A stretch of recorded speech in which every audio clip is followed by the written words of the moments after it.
Hi guys, welcome back to my channel.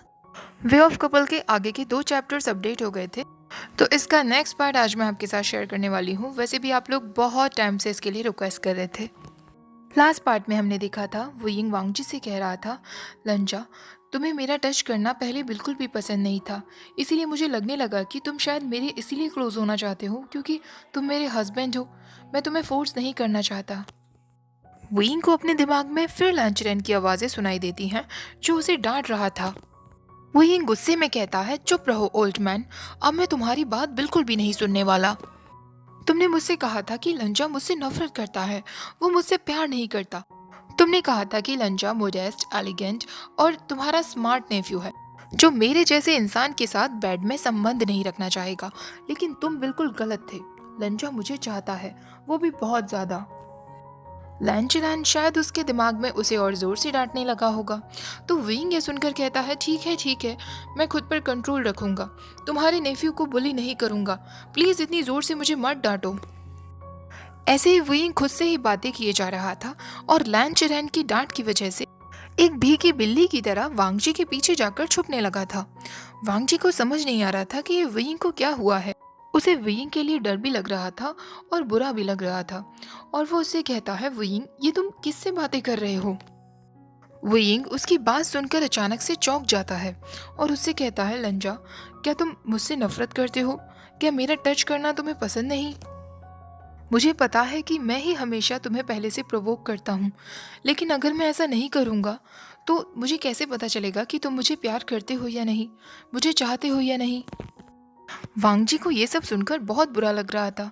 वो मन में सोचने लगा कि मैं पास्ट में वियिंग को कैसे ट्रीट करता आया हूँ जो वो ये सब सोच रहा है। वांगजी वियिंग के बिखरे हुए बालों को ठीक करते हुए कहता है, वियिंग, मैं तुम्हें चाहता हूँ, तुम्हें ऐसा क्यों लगा कि मैं तुम्हें नहीं चाहता? पहले दिन से ही जब से तुमने मुझे पेड़ के नीचे किस किया था, मेरे दिमाग में स्ट्रेंज थॉट्स आने लगे थे जो मुझे कभी भी नहीं आए।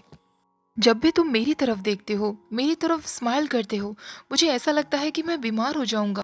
तुम्हें लेकर कुछ अजीब सा फील होता है जो मुझे कभी किसी को लेकर नहीं हुआ।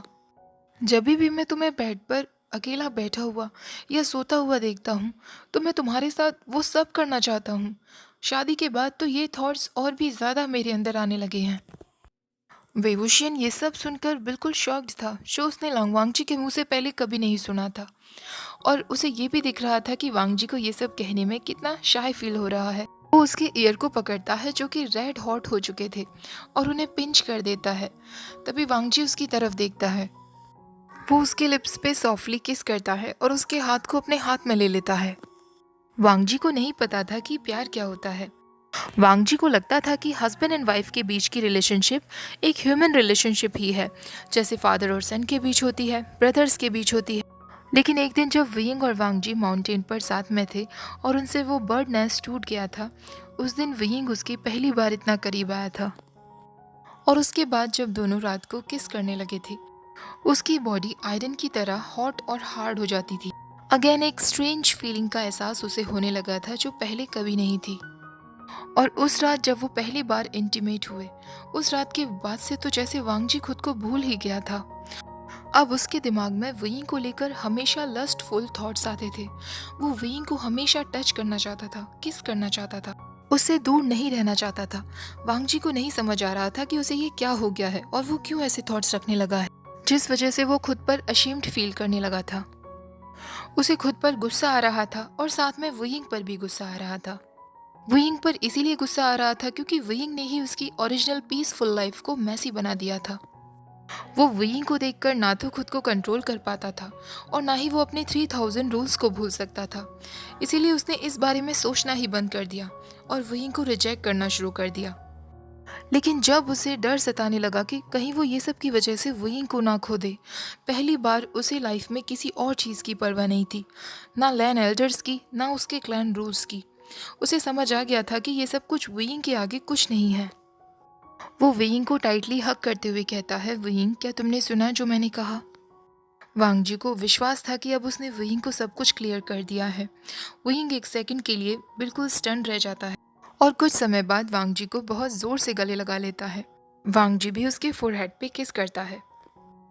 वांग जी अब ऐसे ही शांत बैठा नहीं रह सकता था, क्योंकि उसे पता था कि वो फिर से अपना एलिगेंट और अपराइट बिहेवियर वेइंग के सामने रखेगा तो वेइंग को फिर लगने लगेगा कि वांग जी उससे प्यार नहीं करता। वो वेइंग को ऑलरेडी कई बार रिजेक्ट कर चुका था।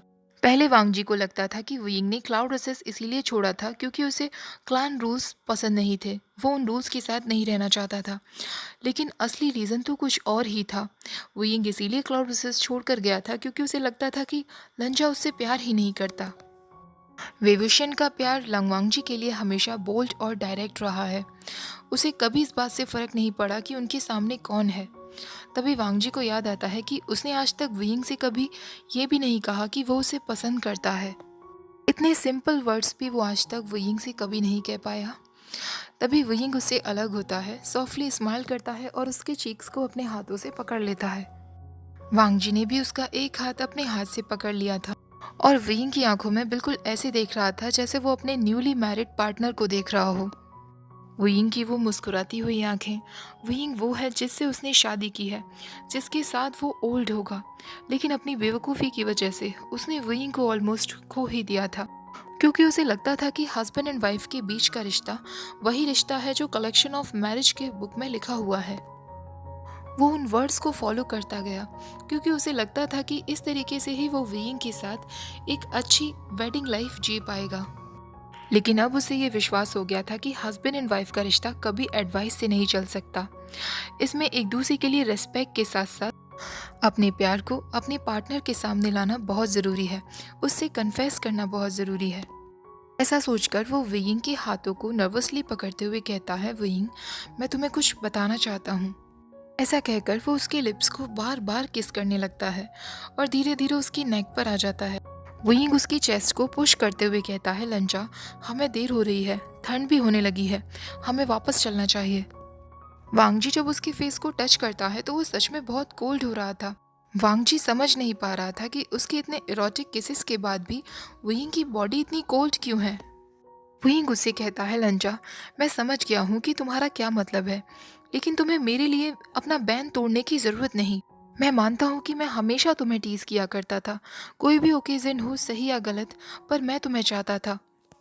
लेकिन अगर तुम ये नहीं चाहते तो मैं तुम्हें बिल्कुल भी ब्लेम नहीं करूँगा। ये सब में मेरी ही गलती थी लंजा, तुम्हें गिल्टी फील करने की ज़रूरत नहीं। खुद को फोर्स मत करो लंजा, मुझे पता है तुम बैन तोड़ना नहीं चाहते। हम वापस जा सकते हैं। और इससे पहले कि विंग कुछ कहता, वांगजी ने उसे ग्रास लैंड पर फोर्सफुली पुश कर दिया था और उसकी चेस्ट पर इरोटिक किस करने लगा था। विंग फिर उससे कहता है, लंजा, तुम क्या कर रहे हो, तुम्हें ये सब करने की ज़रूरत नहीं। लेकिन वांगजी अब उसकी एक भी बात नहीं सुनने वाला था। विंग ऑलरेडी नेकेड था और वांगजी उसके सेंसिटिव प्लेसेस पर भी उसे किस करने लगा था।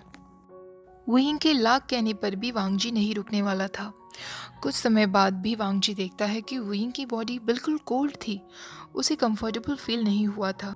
ये देखकर वांगजी को बहुत बुरा लगता है क्योंकि विंग हमेशा उसे बहुत कंफर्टेबल फील कराता था, उसे वार्म फील होने लगता था। फिर विंग को ऐसा क्यों नहीं हुआ। विंग उसके पास जाकर कहता है, अर्गगा, तुमने अपना बेस्ट किया। मैं बता चुका हूँ कि मेरी बॉडी ऑलरेडी कोल्ड है, तुम चिंता मत करो, तुम धीरे धीरे सीख जाओगे। विंग उठकर जाने ही लगा था कि तभी वांगजी फिर से उसका हाथ पकड़ लेता है और उससे कहता है, फिर मुझे सिखाओ विंग। विंग फिर से एक सेकंड के लिए शॉक्ड हो गया था, पर फिर भी वो हंसते हुए कहता है, लिटिल स्टबन, आज रात तुम्हें हो क्या गया है, तुमने कुछ पी लिया है क्या? तुम सच में चाहते हो कि ऐसी जगह पर जहाँ लोगों का आना जाना लगा रहता है मैं तुम्हें ये सब सिखाऊं? मुझे डर है कि सबको पता चल जाएगा सेकंड मास्टरलैंड शादी के बाद क्या क्या सीख रहे हैं।